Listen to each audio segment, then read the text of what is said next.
కలేక్కాయలతో పప్పు కూడా చేయొచ్చు అని ఎంతమంది తెలుసో కామెంట్ చేయండి. మా ఊర్లో అయితే పెద్ద చేయరండి. ఎందుకంటే ఒకవేళ కలేక్కాయలు కావాలన్నా అడవిలోకి అయితే వెళ్ళాలి. ఇవైతే బావైతే తోటలో అయితే తీసుకొచ్చాడు. కలేక్కాయలతో ఇలా పప్పే కాదు ఊరగాయ కూడా పెట్టున్నాను. నా ఛానల్ అయితే విజిట్ చేయండి ఖచ్చితంగా.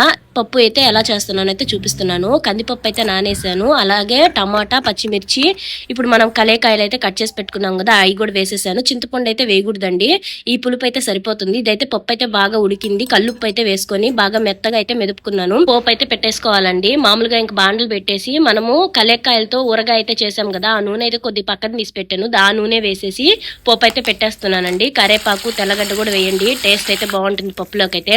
ఇంకా సన్నగా తరిగి పెట్టుకున్న ఆనియన్స్ కూడా వేసేసి ఈ కొద్దిగా మగ్గిన తర్వాత అయితే తిరగబోసేసాను. కొద్దిగా అయితే వాటర్ యాడ్ చేశానండి. పప్పు అయితే నిజంగా టేస్ట్ అయితే సూపర్ గా ఉంది. ఎవరైనా ట్రై చేస్తుంటే ఖచ్చితంగా కామెంట్ చేయండి. పిల్లల్ని అయితే స్కూల్ పంపించి నేనైతే పప్పు వేసుకొని అయితే అన్నం తిన్నాను. నా ఛానల్ ఎవరైనా కొత్తగా చూస్తుంటే సబ్స్క్రైబ్ చేసుకోండి అబ్బా.